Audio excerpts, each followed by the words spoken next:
Heaven. But except you be humbled, you are not capable of the Bible heaven. That heaven described in the Old and New Testaments, is not that heaven a lifting up in due time? But how shall you be lifted up that are never well got down? Where will your tears be to be wiped away? What place will there be for your triumph who will not fight the good fight? How can it be a rest to you who cannot submit to labor? The saints' heaven. Of the saints' heaven, and he said to me, These are they which came out of great tribulation, and have washed their robes and made them white in the blood of the Lamb. Revelation 7:14. This answers the question about Abraham, Isaac, and Jacob, and all the saints with them there. They were brought down to the dust by humbling circumstances, and out of these they came before the throne. How can you ever think to be lifted up with them, with whom you cannot think to be brought down? Christ's heaven.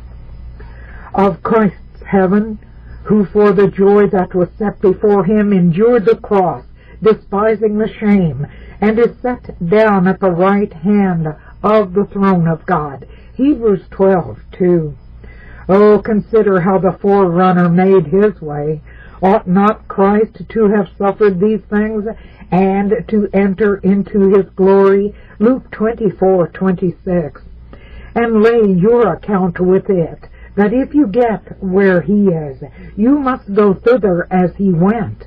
And he said to them all, If any man will come after me, let him deny himself and take up his cross daily and follow me. Luke 9:23.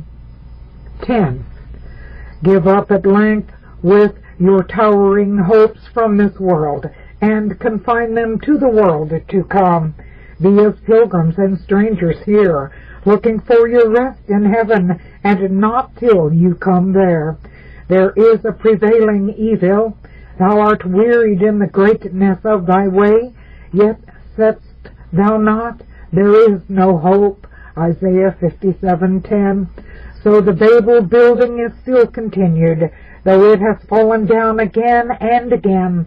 For men say, The bricks are fallen down, but we will build with hewn stones. The sycamores are cut down, but we will change them into cedars.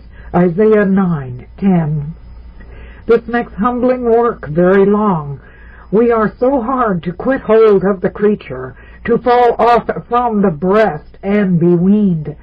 But fasten on the other world, and let your hold of this go. So shall you be humbled indeed under the mighty hand. The faster you hold the happiness of that world, the easier will it be to accommodate yourselves to your humbling circumstances here. 11. Make use of Christ in all his offices for your humiliation under your humbling circumstances. That only is kindly humiliation that comes in this way. And they shall look upon me whom they have pierced, and they shall mourn. Zechariah 12:10.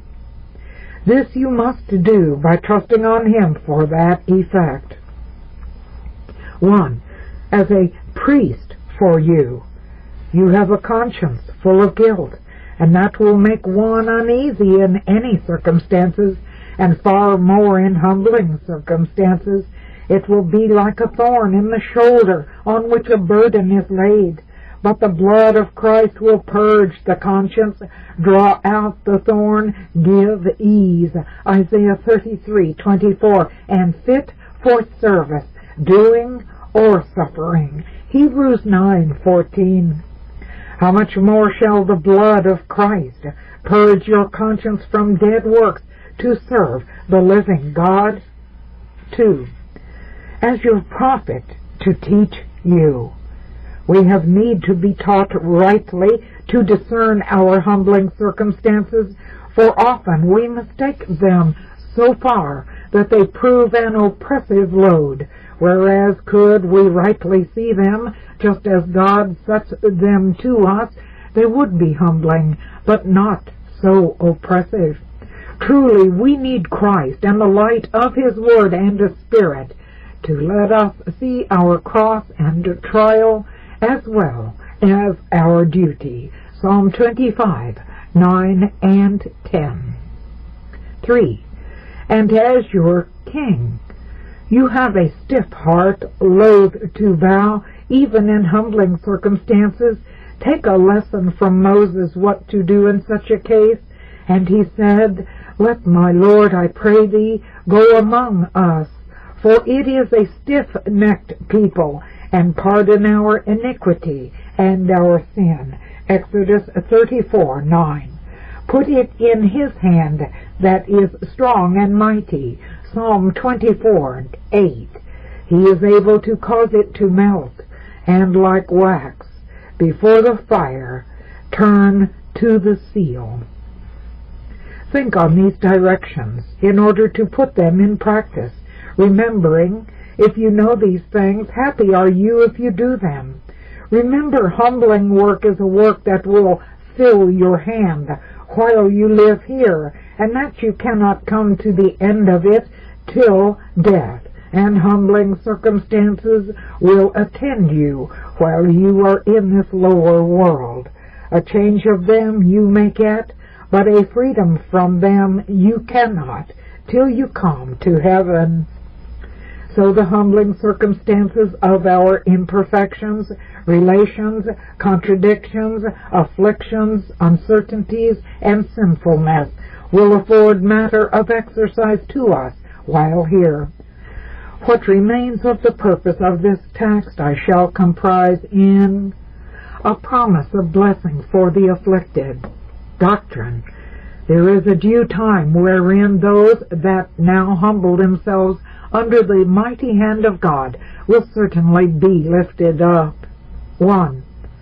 Those who shall share of this lifting up must pay their account, in the first place, with a casting down, Revelation 7:14, John 16:33. In the world ye shall have tribulation. There is no coming to the promised land according to the settled method of grace, but through the wilderness, nor entering into this exaltation, but through a strait gate. If we cannot away with the casting down, we shall not taste the sweet of the lifting up. 2. Being cast down by the mighty hand of God, we must learn to lie still and quiet under it, till the same hand that cast us down raise us up, if we would share of this promised lifting up. Lamentations 3:27. It is not the being cast down into humbling circumstances by the providence of God, but the coming down of our spirits under them by the grace of God that brings us within the compass of this promise. 3. Those who are never humbled in humbling circumstances shall never be lifted up in the way of this promise. Men may keep their spirits on the high bend in their humbling circumstances, and in that case may get a lifting up, Proverbs 16:19. But such a lifting up as will end in a more grievous fall. Surely thou didst set them in slippery places, thou castest them down into destruction. Psalm 73:18. But they who will not humble themselves in humbling circumstances will find that their obstinacy will keep their misery ever fast on them without remedy. 4. Humility of spirit in humbling circumstances ascertains a lifting up out of them some time with the goodwill and favor of heaven. I tell you, this man went down to his house justified rather than the other. For every one that exalteth himself shall be abased, and he that humbleth himself shall be exalted. Luke 18:14. Solomon observes that a soft answer turneth away wrath, but grievous words stir up anger. Proverbs 15:1. And so it is, that while the proud through their obstinacy do but wreathe the yoke faster about their own necks, the humble ones by their yielding make their relief sure. He raiseth up the poor out of the dust, and lifteth up the beggar from the dunghill, to set them among princes, and to make them inherit the throne of glory. He will keep the feet of his saints, and the wicked shall be silent in darkness, for by strength shall no man prevail. The adversaries of the Lord shall be broken to pieces. 1 Samuel 2:8-10. So cannon will break down a stone wall, while yielding packs of wool will take away its force. 5. There is an appointed time for the lifting up of those that humble themselves in their humbling circumstances, for the vision is yet for an appointed time, but at the end it shall speak and not lie. Though it tarry, wait for it, because it will surely come. It will not tarry. Habakkuk 2:3. To everything there is a time, as for humbling, so for lifting up. Ecclesiastes 3:3. We know it not, but God knows it, who has appointed it. Let not the humble one say, I shall never be lifted up. There is a time fixed for it, as precisely as for the rising of the sun after a long and dark night, or the return of the spring after a long and sharp winter. 6. It is not to be expected that immediately upon one's humbling himself the lifting up is to follow. No, one is not merely to lie down under the mighty hand, but to lie still, waiting the due time. Humbling work is long work. The Israelites had 40 years of it in the wilderness. God's people must be brought to put a blank in his hand as to the time, and while they have a long night of walking in darkness, must trust. Who is among you that feareth the Lord, that obeyeth the voice of his servant, that walketh in the darkness and hath no light? Let him trust in the name of the Lord, and stay upon his God. Isaiah 50:10. 7. The appointed time for the lifting up is the due time, the time fittest for it, wherein it will come most seasonably. And let us not be weary in well-doing, for in due season we shall reap, if we faint not. Galatians 6:9. For that is the time God has chosen for it, and be sure his choice, as the choice of infinite wisdom, is the best, and therefore faith sets to wait it. Isaiah 28:16. He that believeth shall not make haste. Much of the beauty of anything depends on the timing of it, and he has fixed that in all that he does. Ecclesiastes 3:11. He hath made everything beautiful in his time. 8. The lifting up of the humble will not fail to come in the appointed and due time. Habakkuk 2:3.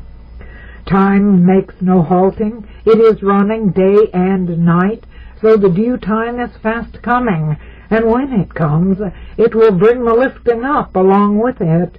Let the humbling circumstances be ever so low, ever so hopeless. It is impossible, but the lifting up from them must come in the due time. A word in the general to the lifting up, abiding those that humble themselves. There is a twofold lifting up. A partial lifting up, competent to the humbled in time during this life. I will extol thee, O Lord, for thou hast lifted me up, and hast not made my foes to rejoice over me. Psalm 30:1. This is a lifting up in part, and but in part, not wholly.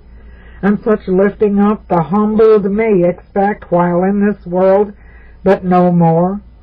These give a breathing to the weary, a change of burdens, but do not set them at perfect ease.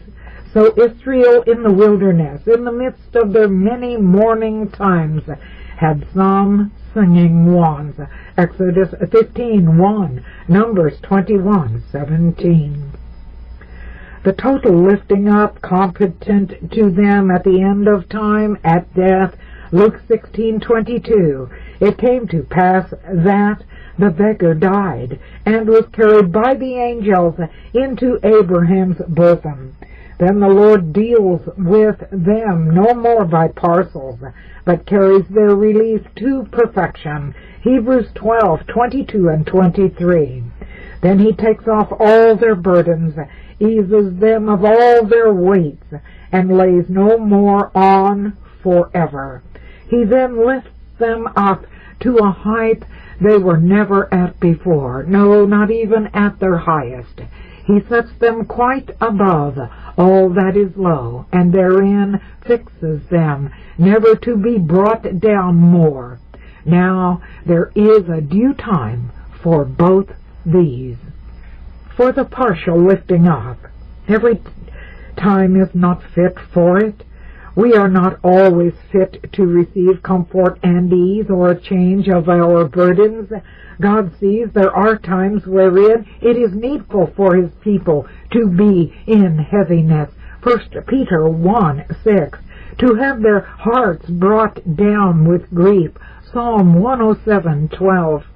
But then there is a time really appointed for it in the divine wisdom, when he will think it as needful to comfort them as before to bring down.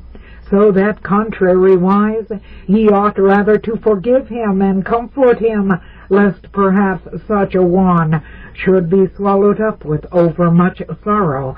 2 Corinthians 2:7. We are in that case in the hand of God, as in the hand of our physician, who appoints the time the drawing plaster shall continue, and when the healing plaster shall be applied, and leaves it not to the patient. For the total lifting up, when we are sore oppressed with our burdens, we are ready to think, oh, to be away and set beyond them all. As a servant earnestly desireth the shadow, and as an hireling looketh for the reward of his work, so am I made to possess months of vanity, and wearisome nights are appointed to me. Job 7:2 and 3. But it may be fitter for all that we stay a while and struggle with our burdens. Nevertheless, to abide in the flesh is more needful for you. And having this confidence, I know that I shall abide and continue with you all for your furtherance and joy of faith. Philippians 1:24 and 25. A few days might have taken Israel out of Egypt into Canaan, but they would have been too soon there if they had made all that speed. So they chose to spend 40 years in the wilderness till their due time of entering Canaan should come. And be sure, the saints entering heaven will be convinced that the time of it is best chosen, and there will be a beauty in that it was no sooner, and thus a lifting up is secured for the humble. Chapter 6. God uplifts his people in affliction. If one should assure you, when reduced to poverty, that the time would certainly come, yet that you should be rich, when sore sick, that you should not die of that disease, but certainly recover, that would help you to bear your poverty and sickness the better, and you would comfort yourselves with that prospect.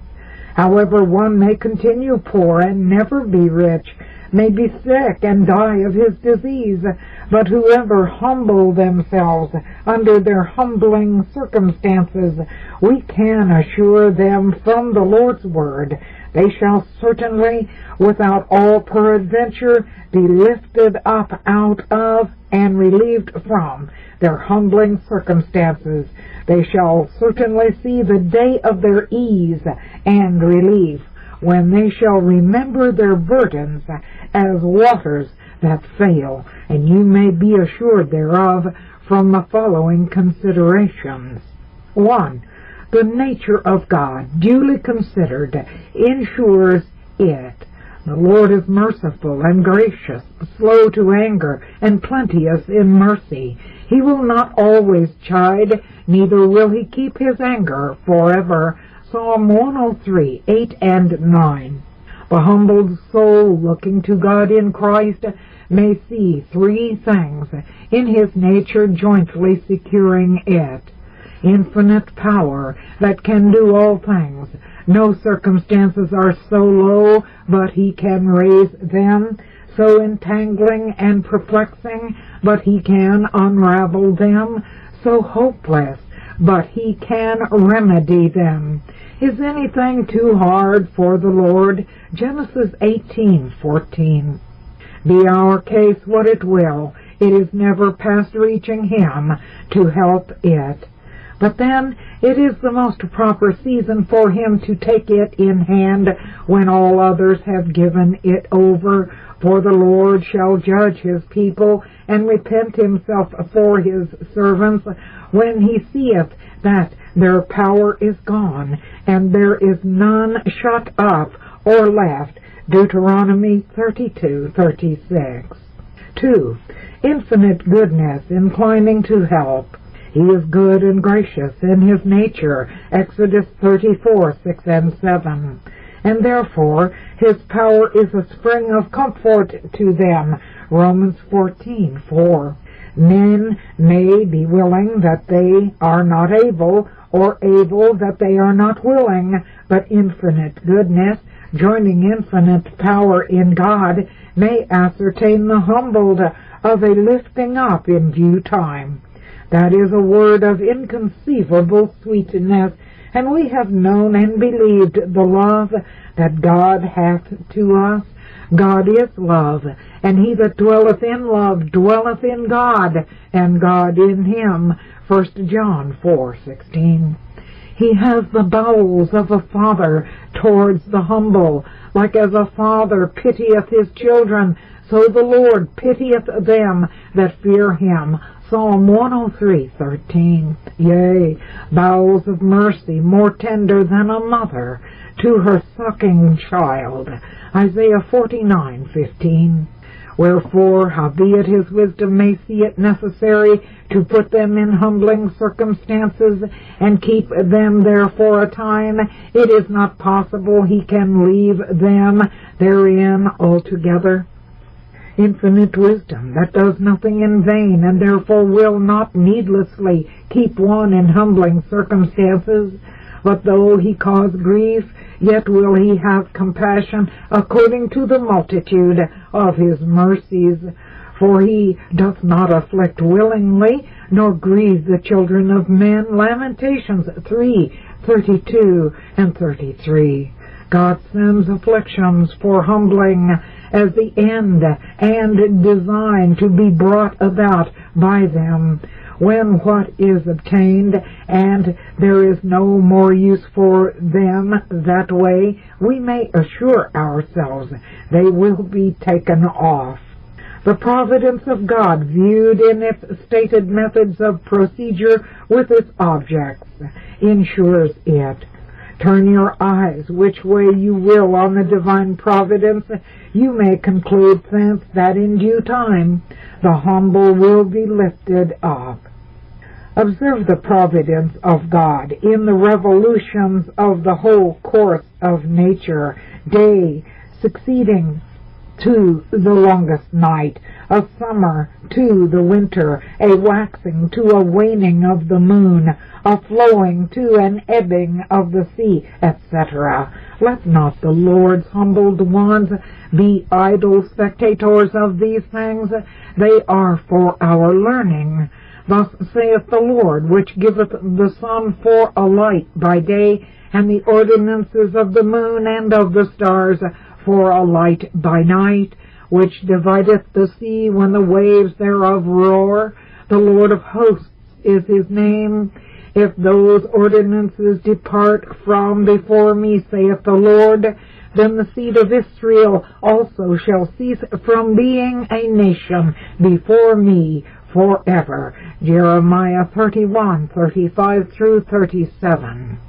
Will the Lord's hand keep such a steady course in the earth, sea, and visible heavens, as to bring a lifting up in them after a casting down, and only forget his humbled ones?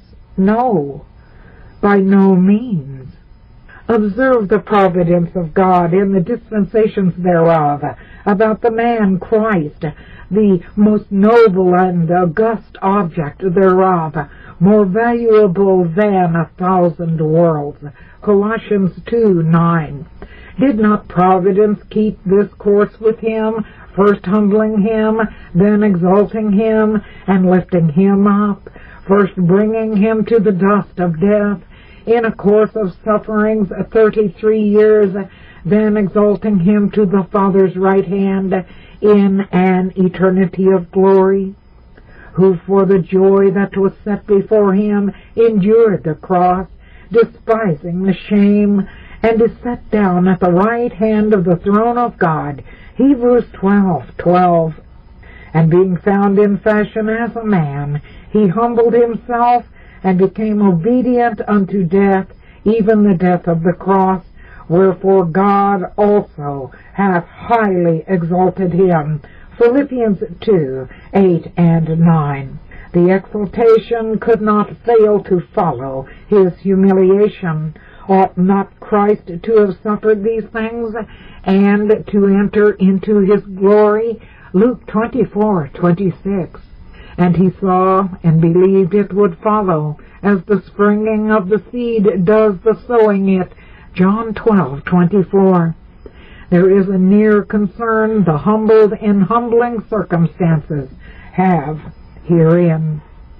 This is the pattern Providence copies after in its conduct towards you. The Father was so well pleased with this method in the case of his own Son that it was determined to be followed and just copied over again in the case of all the heirs of glory. Romans 8:29. For whom he did foreknow, he also did predestinate to be conformed to the image of his Son, that he might be the firstborn among many brethren. And who would not be pleased to walk through the darkest valley, treading his steps? This is a sure pledge of your lifting up. Christ in his state of humiliation was considered as a public person and representative, and so is he in his exaltation. So Christ's exaltation ensures your exaltation out of your humbling circumstances. Thy dead men shall live, together with my dead body shall they arise. Awake and sing, ye that dwell in the dust. Isaiah 26:19. Come, and let us return unto the Lord, for he hath torn, and he will heal us. He hath smitten, and he will bind us up. After 2 days he will revive us. In the 3rd day he will raise us up, and we shall live in his sight. Hosea 6:1 and 2. And hath raised us up together, and made us sit together in heavenly places in Christ Jesus. Ephesians 2:6. Yea, he is gone into the state of glory for us as our forerunner. Whether the forerunner is for us entered, even Jesus, made an high priest forever. Hebrews 6:20. His humiliation was the price of your exaltation, and his exaltation a testimony of the acceptance of its payment to the full. There are no humbling circumstances ye are in, but ye would have perished in them, had not he purchased your lifting up out of them by his own humiliation. Isaiah 26:19. Now his humbling grace in you is an evidence of the acceptance of his humiliation for your lifting up. Observe the providence of God towards the church in all ages. This has been the course the Lord has kept with her. Psalm 129, 1 through 4. Abel was slain by wicked Cain, to the great grief of Adam and Eve and the rest of their pious children. But then there was another seed raised up in Abel's room. Genesis 4:25. Noah and his sons were buried alive in the ark for more than a year, but then they were brought out into a new world and blessed. Abraham for many years went childless, but at length Isaac was born. Israel was long in miserable bondage in Egypt, but at length seated in the promised land, etc. We must be content to go by the footsteps of the flock, and if in humiliation, we shall surely follow them in exaltation too. Observe the providence of God in the dispensations of his grace towards his children. The general rule is, for God resisteth the proud and giveth grace to the humble. 1 Peter 5:5. How are they brought into a state of grace? Is it not by a sound work of humiliation going before? Luke 6:48. And ordinarily, the greater the measure of grace designed for any, the deeper is their humiliation before, as in Paul's case. If they are to be recovered out of a backsliding case, the same method is followed, so that the deepest humiliation ordinarily makes way for the greatest comfort, and the darkest hour goes before the rising of the sun of righteousness upon them. Isaiah 66, 5 through 13. Observe the providence of God at length throwing down wicked men, however long they stand and prosper. I have seen the wicked in great power, and spreading himself like a green bay tree. Yet he passed away, and lo, he was not. Yea, I sought him, but he could not be found. Psalm 37, 35, and 36. They are long green before the sun, but at length they are suddenly smitten with an east wind and wither away. Their lamp goes out with a stench, and they are put out in obscure darkness. Now it is inconsistent with the benignity of the divine nature to forget the humble to raise them, while he minds the proud to abase them. The Word of God puts it beyond all peradventure, which, from the beginning to the end, is the humbled saint's security for a lifting up.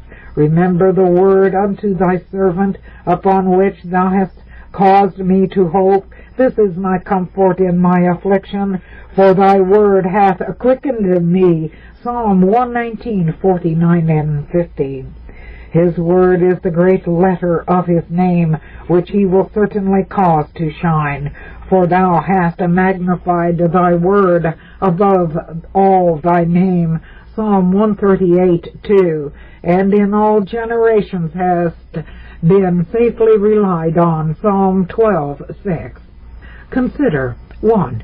The doctrines of the Word, which teach faith and hope for the time, and the happy issue which the exercise of these graces will have. The whole current of Scripture to those in humbling circumstances is not to cast away their confidence, but to hope to the end, and that for this good reason, that it shall not be in vain. See Psalm 27:14. Wait on the Lord, be of good courage, and he shall strengthen thine heart. Wait, I say, on the Lord. And compare Romans 9:33, Isaiah 49:23. For they shall not be ashamed that wait for me. 2. The promises of the Word, whereby heaven is expressly engaged for a lifting up to those that humble themselves in humbling circumstances. Humble yourselves in the sight of the Lord, and he shall lift you up. James 4:10. And he that shall humble himself shall be exalted. Matthew 23:12. It may take a time to prepare them for lifting up, but that being done, it is secured. Lord, thou hast heard the desire of the humble. Thou wilt prepare their heart. Thou wilt cause thine ear to hear. Psalm 10:17. They have his word for deliverance. Psalm 50:15. And though they may seem to be forgotten, they shall not be always so. The time of their deliverance will come. For the needy shall not always be forgotten. The expectation of the poor shall not perish forever. Psalm 9:18. He will regard the prayer of the destitute and not despise their prayer. Psalm 102:17. 3. The examples of the Word sufficiently confirming the truth of the doctrines and promises, for whatsoever things were written aforetime were written for our learning, that we through patience and comfort of the Scriptures might have hope. Romans 15:4. In the doctrines and promises, the lifting up is proposed to our faith, to be reckoned on the credit of God's Word. But in the examples, it is, in the case of others, set before our eyes to be seen. Behold, we count them happy which endure. Ye have heard of the patience of Job, and have seen the end of the Lord, that the Lord is very pitiful, and of tender mercy. James 5:11. There we see it in the case of Abraham, Job, David, Paul, and other saints, but above all, in the case of the man, Christ. 4. The intercession of Christ, joining the prayers and cries of his humbled people in their humbling circumstances, ensures a lifting up for them at length. Be it so, that the proud cry not when he binds them, yet his own humbled ones will certainly cry unto him. Deep calleth unto deep at the noise of thy water spouts. All thy waves and thy billows are gone over me. Yet the Lord will command his loving kindness in the daytime, and in the night his song shall be with me, and my prayer unto the God of my life. Psalm 42:7 and 8. And though unbelievers may soon be outwearied and give it over altogether, surely believers will not do so. But though they may, in a fit of temptation, lay it by as hopeless, they will find themselves obliged to take it up again. Then I said, I will not make mention of him, nor speak any more in his name. But his word was in mine heart as a burning fire shut up in my bones, and I was weary with forbearing, and I could not stay. Jeremiah 20:9. They will cry night and day unto him. Luke 18:7, knowing no time for giving it over till they be lifted up. Mine eye trickleth down and ceaseth not, and behold from heaven. Lamentations 3:49 and 50. Now Christ's intercession being joined with these cries, there cannot fail to be a lifting up. Christ's intercession is certainly joined with the cries and prayers of the humbled in their humbling circumstances. And another angel came and stood at the altar, having a golden censer, and there was given unto him much incense, that he should offer it with the prayers of all saints upon the golden altar which was before the throne. Revelation 8:3. They are by the Spirit helped to groan for relief. Romans 8:26. And the prayers and groans which are through the Spirit are certainly to be made effectual by the intercession of the Son. James 5:16. And ye may know they are by the Spirit, if so be ye are helped to continue praying, hoping for your suit at last on the grounds of God's word of promise. For nature's praying is a pool that will dry up in a long drought. The spirit of prayer is the lasting spring.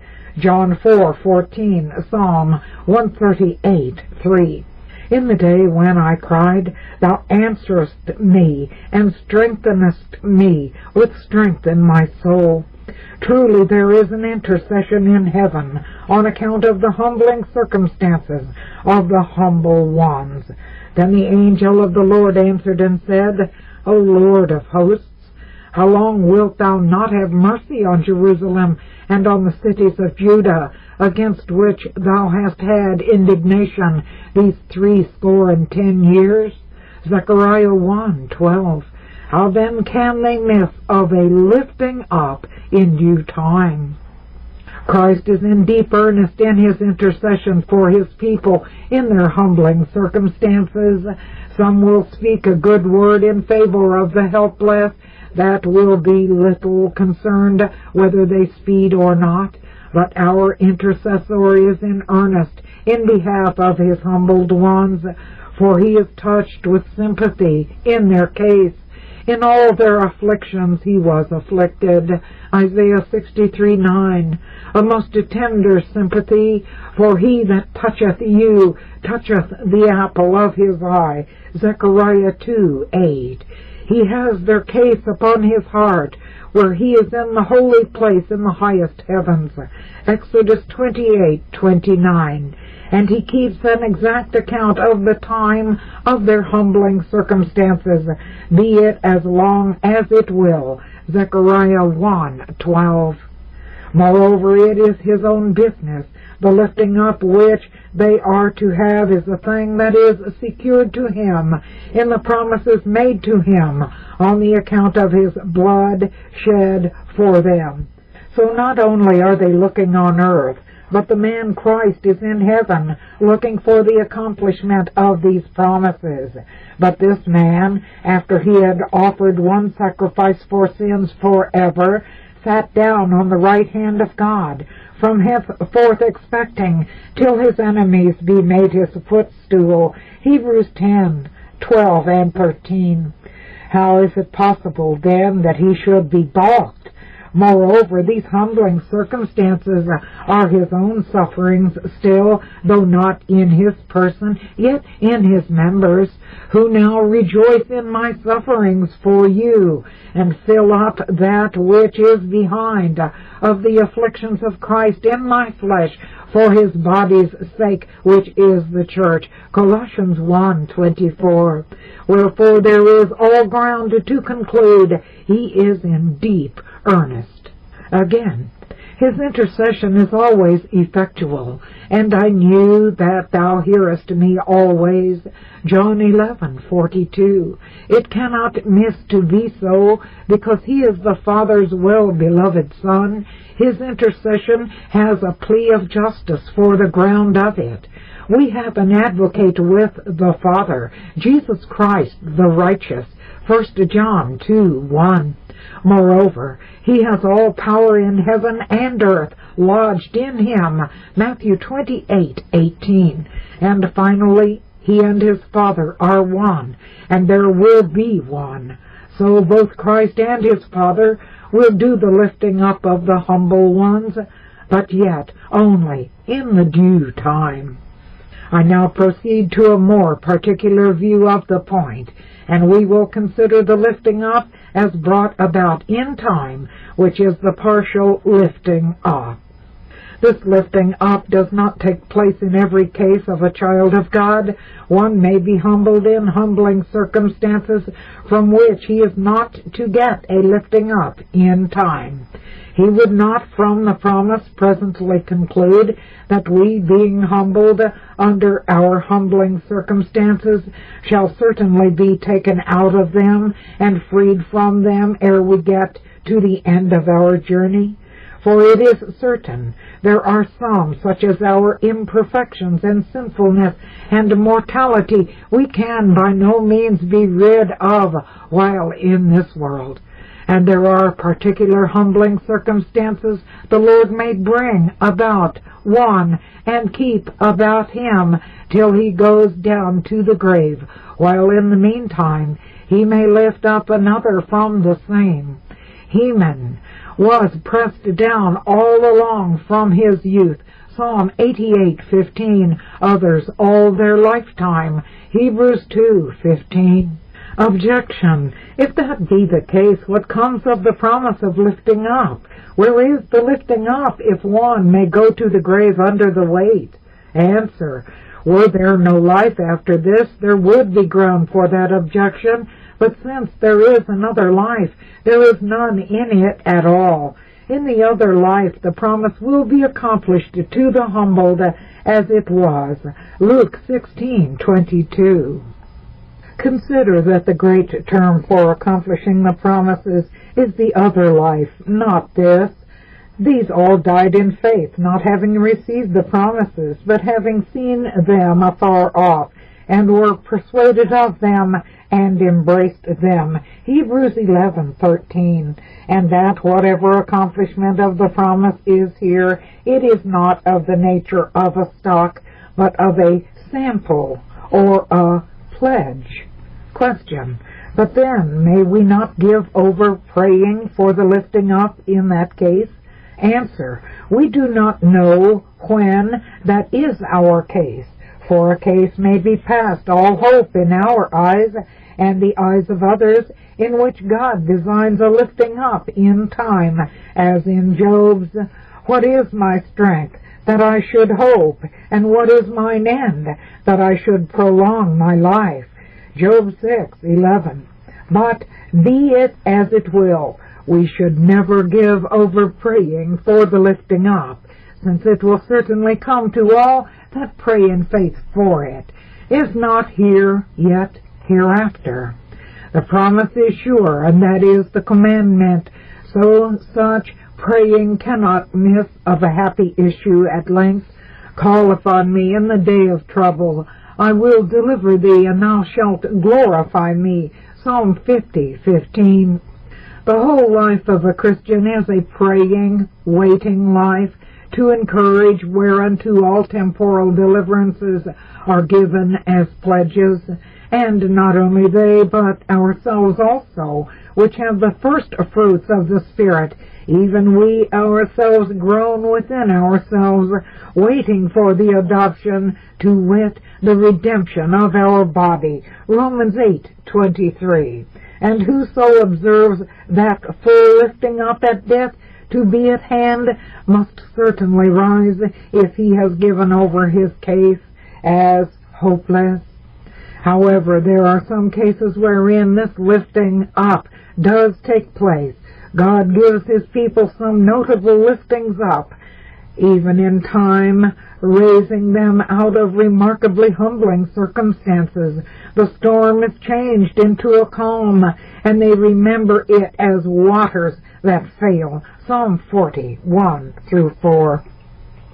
Some may be in humbling circumstances very long and sore and hopeless, and yet a lifting up may be abiding them of a much longer continuance.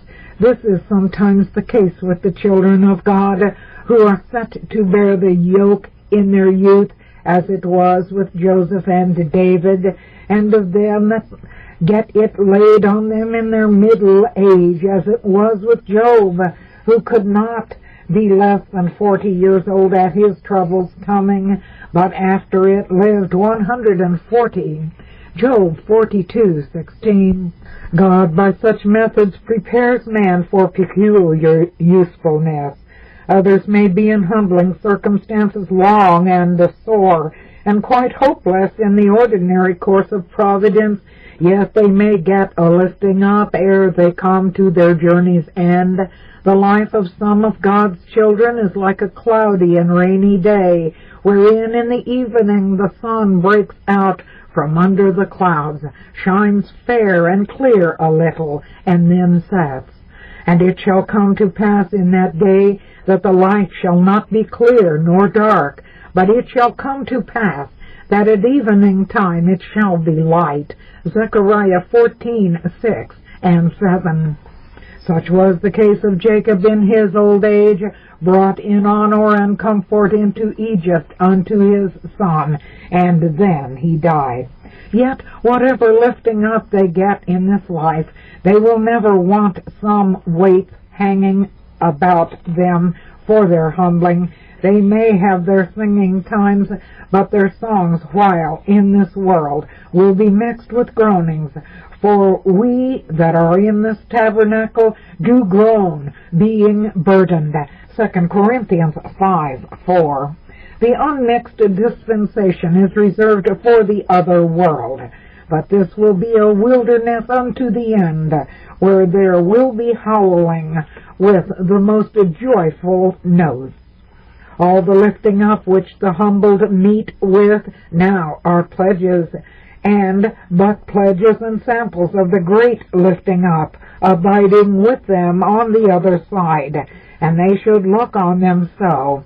And I will give her vineyards from thence, and the valley of Achor for a door of hope, and she shall sing there, as in the days of her youth, and as in the day when she came up out of the land of Egypt.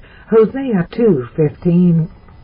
Our Lord is now leading his people through the wilderness, and the manna and the water of the rock are earnests of the milk and honey flowing in the promised land. They are not yet come home to their Father's house, but they are traveling on the road, and Christ, their elder brother, with them, who bears their expenses, takes them into inns by the way, as it were, and refreshes them with partial liftings up, after which they must get to the road again. But that entertainment by the way is a pledge of the full entertainment he will afford them when they come home. Objection. But people may get a lifting up in time that yet is no pledge of a lifting up on the other side. How shall I know it then to be a pledge? Answer. That lifting up which comes by the promises is certainly a pledge of the full lifting up in the other world. For as the other life is the proper time of the accomplishing of the promises, so we may be sure that when God once begins to clear his bond, he will certainly hold on till it is fully cleared. The Lord will perfect that which concerneth me. Psalm 138:8. So we may say, as Naomi to Ruth, upon her receiving the 6 measures of barley from Boaz, Ruth 3:18, he will not be in rest until he have finished the thing this day. There are liftings up that come by common providence, and these indeed are single and not pledges of more, but the promise chains mercies together, so that one got is a pledge of another to come, yea, of the whole chain to the end. 2 Samuel 5:12. Question. But how shall I know the lifting up to come by the way of the promise? Answer. That which comes by the way of the promise comes in the low way of humiliation, the high way of faith, or believing the promise, and the long way of waiting, hope, and patient continuance. Be patient, therefore, brethren, unto the coming of the Lord. Behold, the husbandman waiteth for the precious fruit of the earth, and hath long patience for it, until he receives the early and latter rain. James 5:7. Humility prepares for the accomplishment of the promise. Faith sucks the breast of it, and patient waiting hangs by the breast till the milk come abundantly. But no lifting up of God's children here are any more than pledges of lifting up. God gives worldly men their stock here, but his children get nothing but a sample of theirs here. Psalm 17:14. Even as the servant at the term gets his fee in a round sum, while the young heir gets nothing but a few pence for spending money. The truth is, this same spending money is more valuable than the world's stock. Thou hast put gladness in my heart, more than in the time that their corn and their wine increased. Psalm 4:7. But though it is better than that, and their services too, and more worth than all their waiting, yet it is below the honor of their God to put them off with it. But now they desire a better country, that is, an heavenly.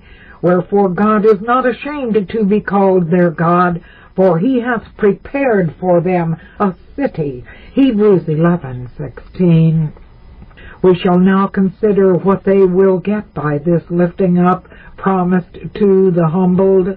They will get a removal of their humbling circumstances.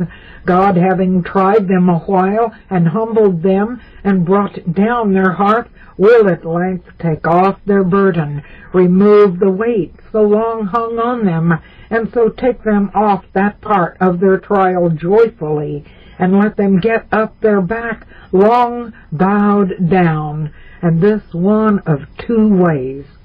Either in kind, by a total removal of the burden, such a lifting Job got when the Lord turned back his captivity, increased again his family and substance, which had both been desolated. David, too, when Saul his persecutor fell in battle, and he was brought to the kingdom after many a weary day, expecting one day to fall by his hand.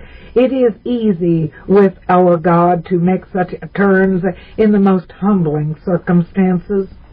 Or, in equivalent, or as good, removing the weight of the burden, that though it remains, it presses them no more. And he said unto me, My grace is sufficient for thee, for my strength is made perfect in weakness. Most gladly therefore will I rather glory in my infirmities, that the power of Christ may rest upon me.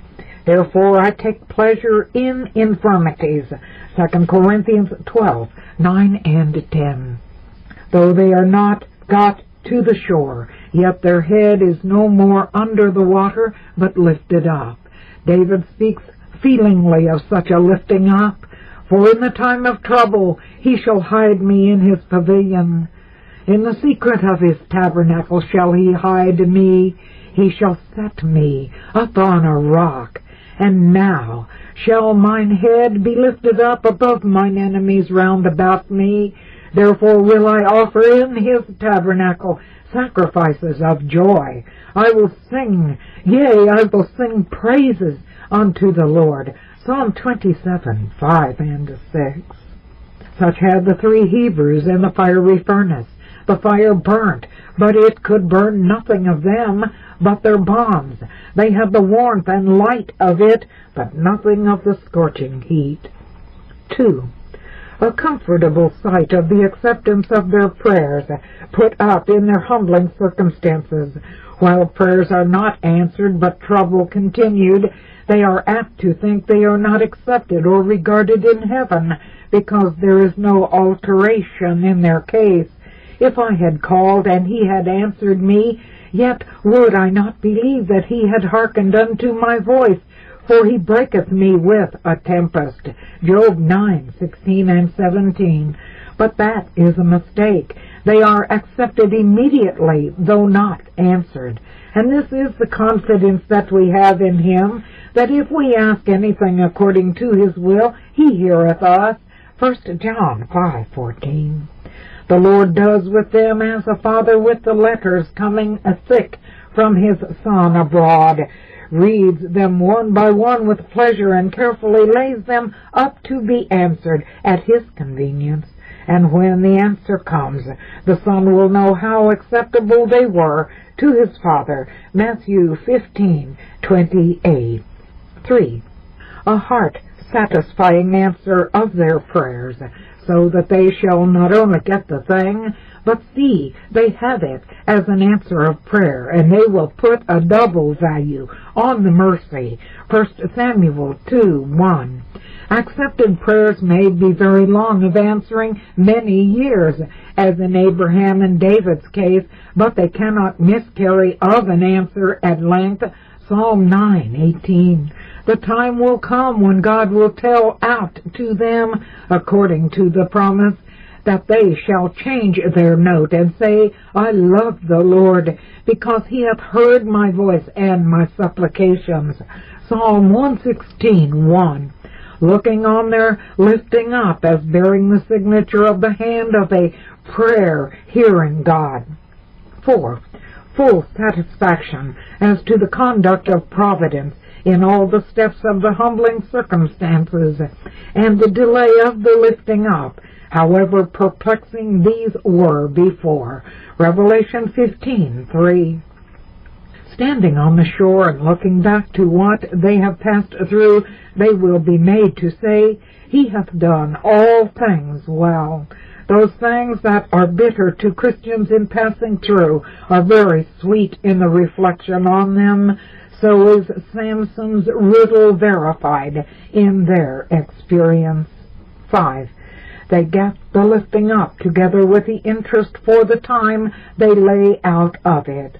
When God pays his bonds of promises, he pays both principal and interest together. The mercy is increased according to the time they waited, and the expenses and hardships sustained during the dependence of the process. The fruits of common providence are soon ripe, soon rotten, but the fruit of the promise is often long a ripening, and then it is durable, and the longer it is a ripening, it is the more valuable when it comes. Abraham and Sarah waited for the promise about 10 years. At length they thought on a way to hasten it.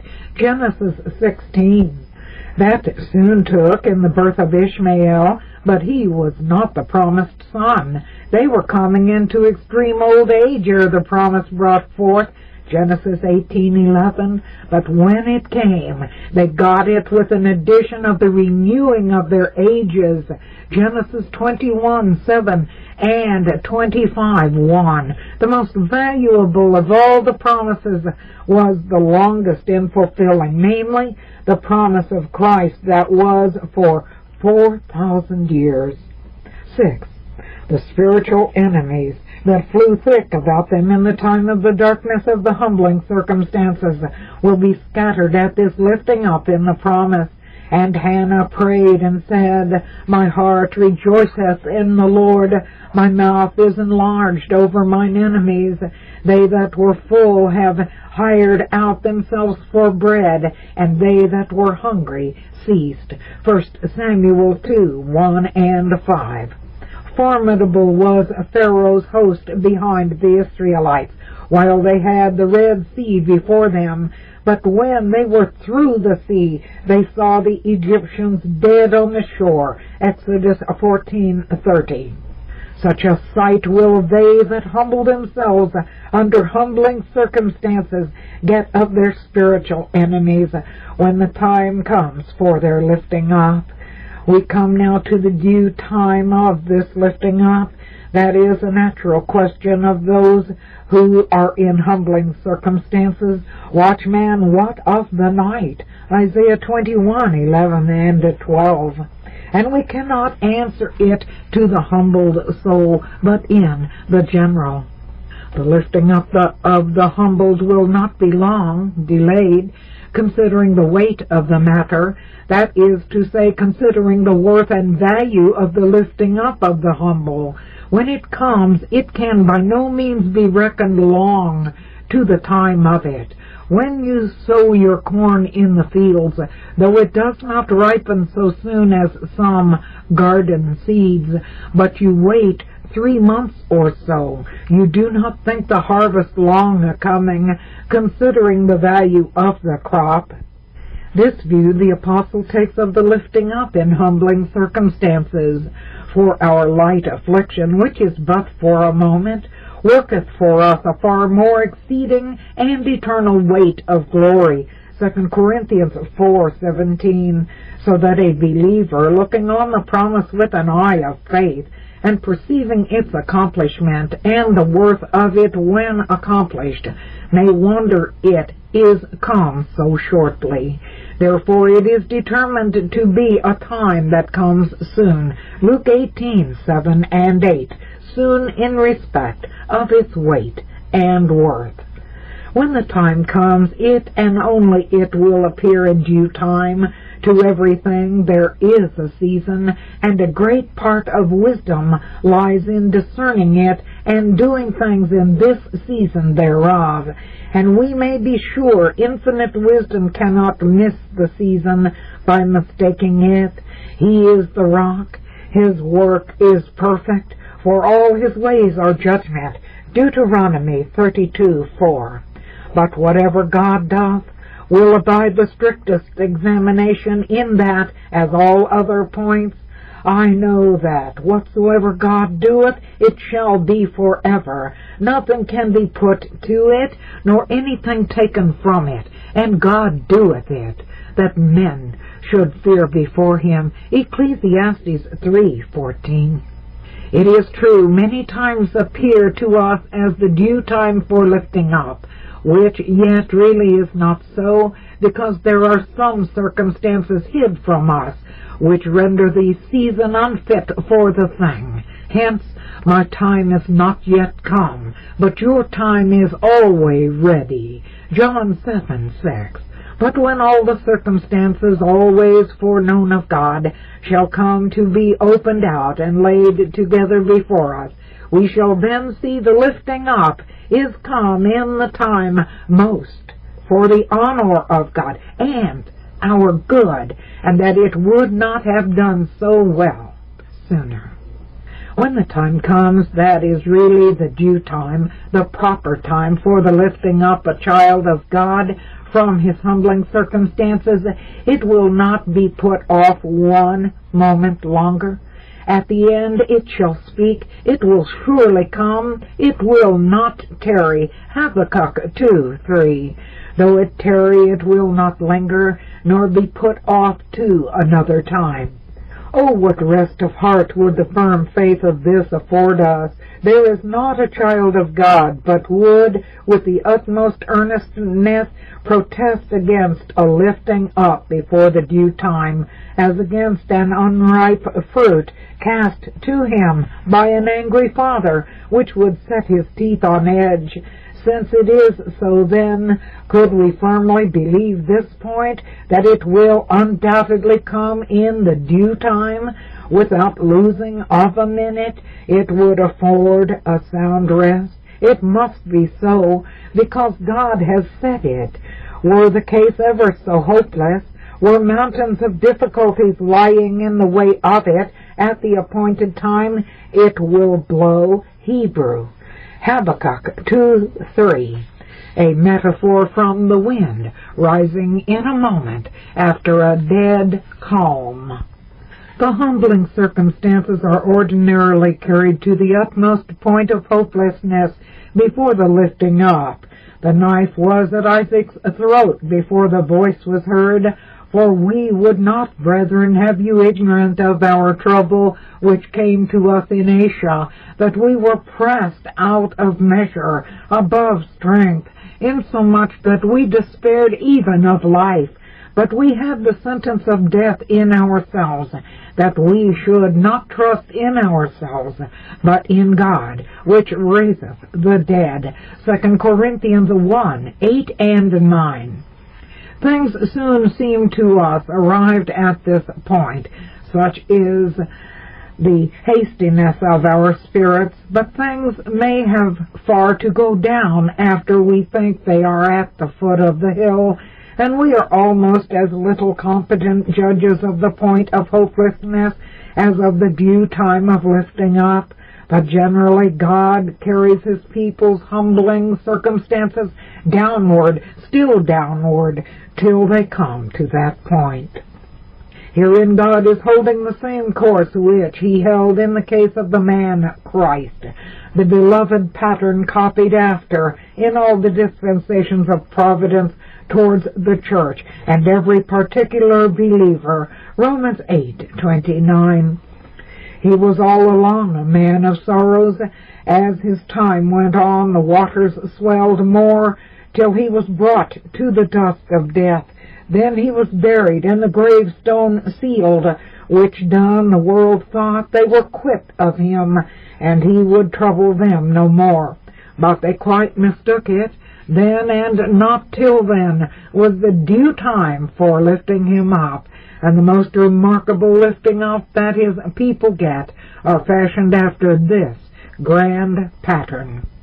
Another end which Providence aims at is to carry the believer clean off his own and all created foundations, to fix his trust and hope in the Lord alone, that we should not trust in ourselves, but in God which raiseth the dead. 2 Corinthians 1:9.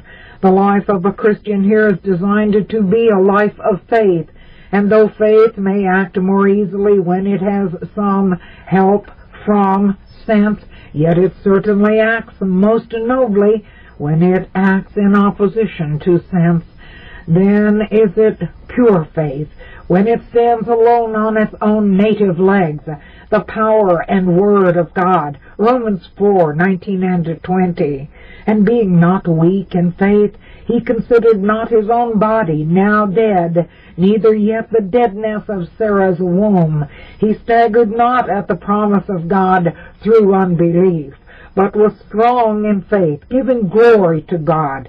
And thus it must do when matters are carried to the utmost point of hopelessness.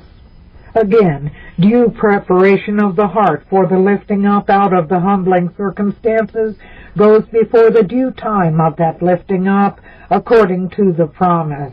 It is not so in every lifting up. The liftings up of common providences are not so critically managed.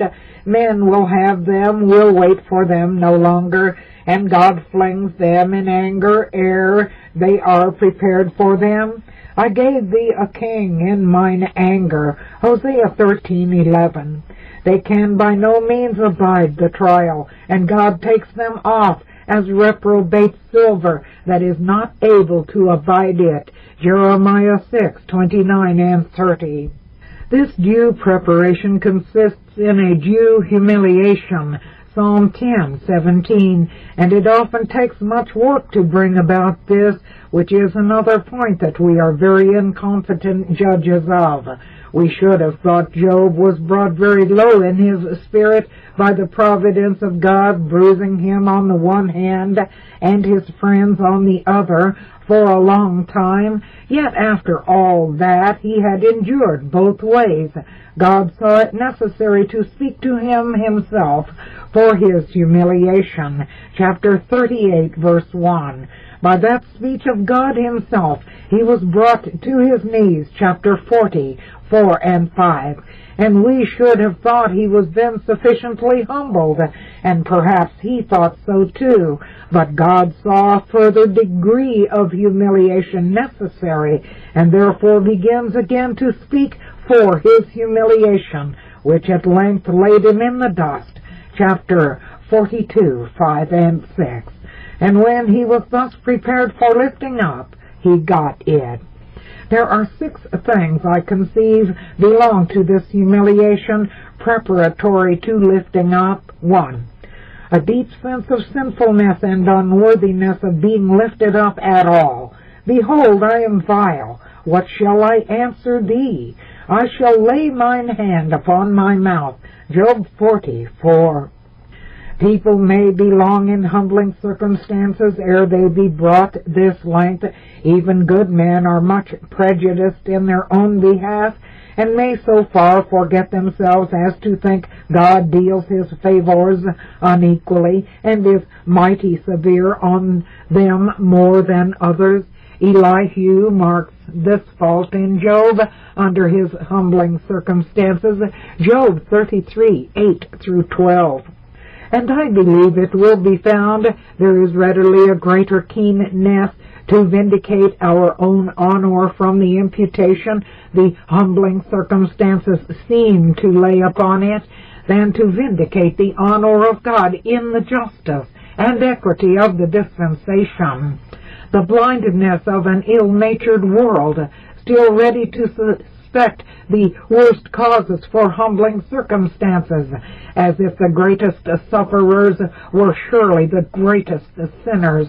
Luke 13:4 gives a handle for this bias of the corrupt nature. But God is a jealous God, and when He appears sufficiently to humble, He will cause the matter of our honor to give way to the vindication of His. 2. A resignation to the divine pleasure as to the time of lifting up.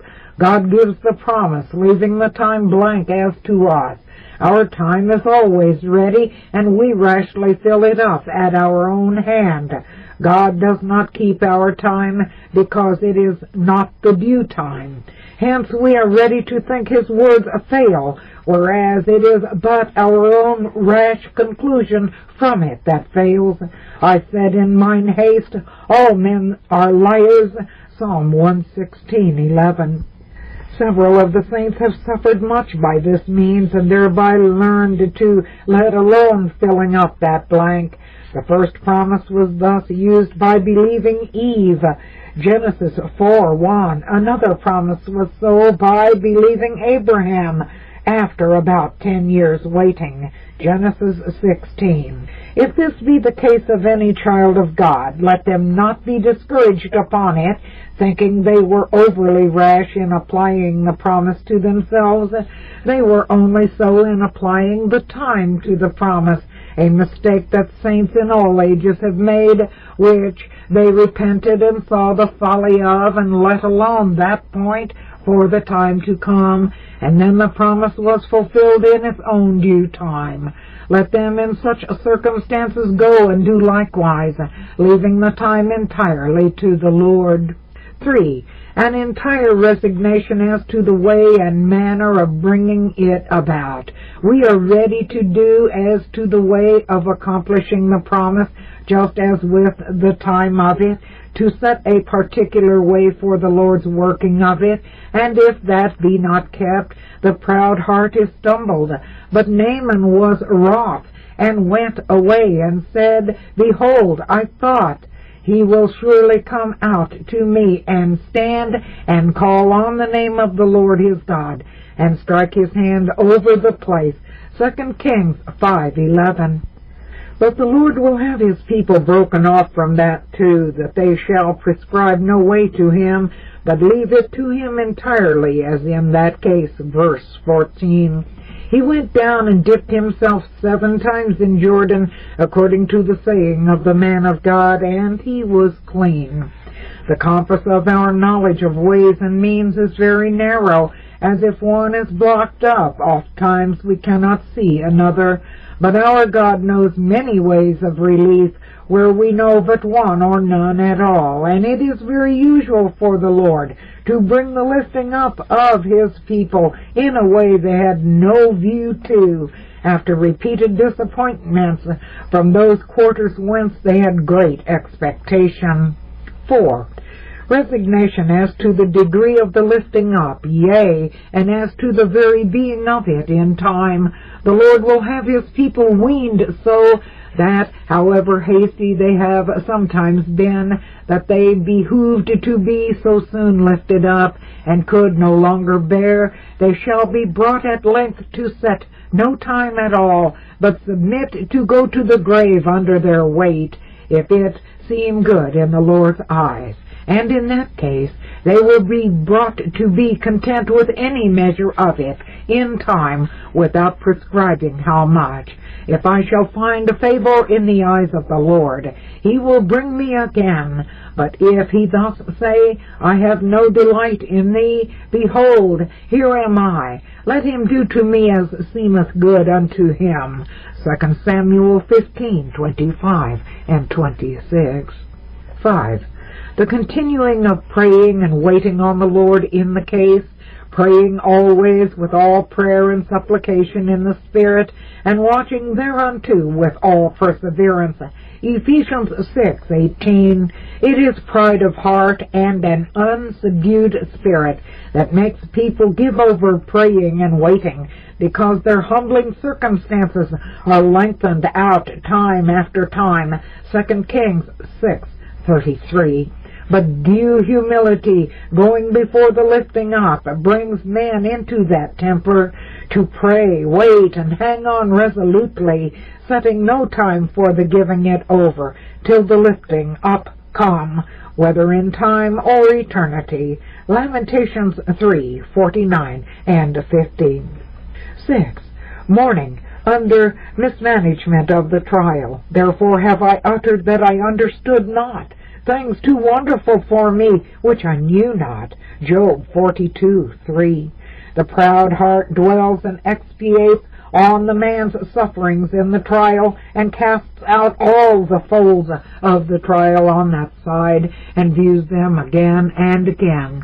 But when the Spirit of God comes duly to humble in order to lifting up, he will cause the man to pass in a sort the suffering side of the trial, and turn his eyes on his own conduct in it, ransack it, judge himself impartially, and condemn himself, so that his mouth will be stopped. This is that humility that goes before the lifting up in time, in the way of the promise. We proceed to consider the lifting up as brought about at the end of time in the other world, and a word as to the nature of this lifting up. Concerning this we shall say these 5 things. There is a certainty of this lifting up in all cases of the humbled under humbling circumstances, though one cannot in every case make them sure of a lifting up in time, yet they may be assured, be the case what it may, they will without all peradventure get a lifting up on the other side. For we know that if our earthly house of this tabernacle were dissolved, we have a building of God, and house not made with hands, eternal in the heavens.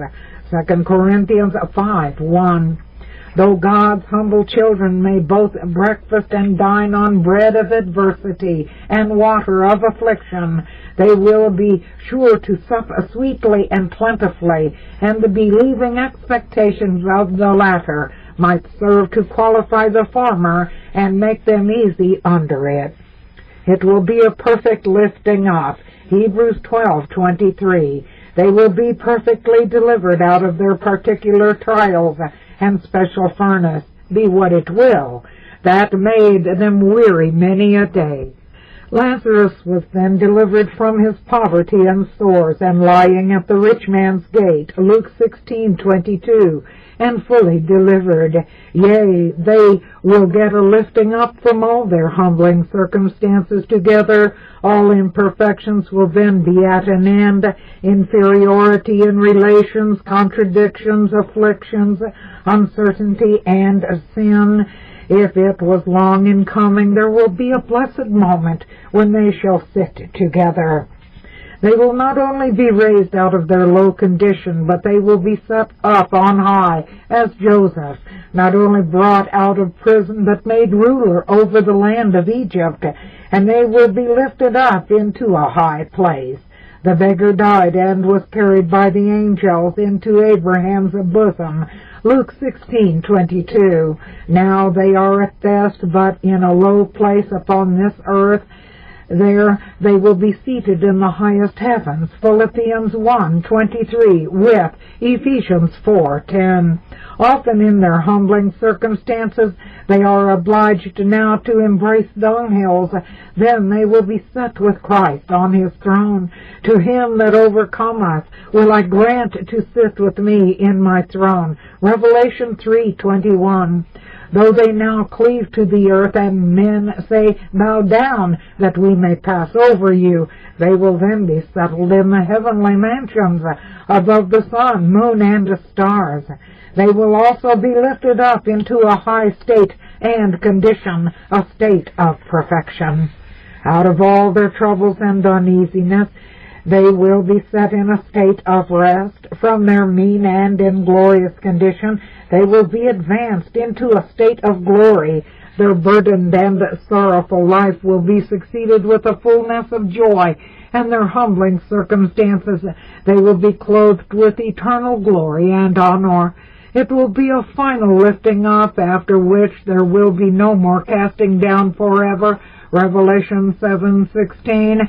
When we get a lifting up in time, we are apt to imagine fondly we are at the end of our trials, but we soon find we are too hasty in our conclusions, and the cloud returns.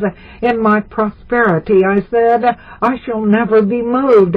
Thou didst hide thy face, and I was troubled. Psalm 30:6-7. But then indeed the trial is quite over, the fight is at an end, and then is the time of the retribution and triumph. There will not be the least uneasiness remaining from the humbling circumstances, but on the contrary, they will have a glorious and desirable effect. I make no question but the saints will have the remembrance of the humbling circumstances they were under there below. Did the rich man in hell remember his having 5 brethren on the earth? How sumptuously he fared, how Lazarus sat at his gate, and can we doubt that the saints will remember perfectly their heavy trials? Revelation 6:10. But then they will remember them as waters that fail, as the man recovered to health remembers his tossing on the sick bed, and that is a way of remembering that sweetens the present state of health beyond what otherwise it would be. Certainly the shore of the Red Sea was the place that, of all places, was the fittest to help the Israelites to sing in the highest key, and the humbling circumstances of saints on the earth will be of the same use to them in heaven. Revelation 15:3. God's appointed time for our lifting up. A word to the due time of this lifting up. There is a particular definite time for it in every saint's case, which is the due time, but it is hid from us. We can only say in general, 1. Then is the due time for it, when our work we have to do in this world is over. God has appointed to every one his task, fight, trial, and work. Until that is done, we are in a sort immortal. John 9:4 and 11:9. That work is doing work set to us by the great Master to be done for the honor of God and the good of our fellow creatures. Ecclesiastes 9:10. We must be content to be doing on, even in our humbling circumstances, till that be done out. It is not the due time for that lifting up till we are at the end of that work, and so have served our generation. And it is suffering work. There is a certain portion of suffering that is allotted for the mystical body. The head has divided to the several members their proportions thereof, and it is not the due time for that lifting up till we have exhausted the share thereof allotted to us. Paul looked on his life as a going on in that. Colossians 1:24. 2. When that lifting up comes, we shall see it is come exactly in the due time, that it was well, it was neither sooner or later, for though heaven is always better than earth, and that it would be better for us, absolutely speaking, to be in heaven than on earth, yet certainly there is a time wherein it is better, for the honor of God and his service, that we be on the earth than in heaven. Nevertheless, to abide in the flesh is more needful for you. Philippians 1:24. And it will be no grief apart to them when there that they were so long in their humbling circumstances, and were not brought sooner. Use, application. Let not then the humblest cast away their confidence, whatever their humbling circumstances be. Let them assure themselves there will come a lifting up to them at length, if not here, yet to be sure hereafter. Let them keep this in their view, and comfort themselves with it, For God has said it, the needy shall not always be forgotten.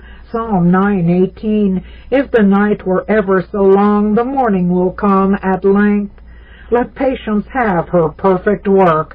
The husbandman waits for the return of his seed, the merchant for the return of his ships, the storemaster for what he calls year time, when he draws in the produce of his flocks. All these have long patience, and why should not the Christian too have patience, and patiently wait for the time appointed for his lifting up?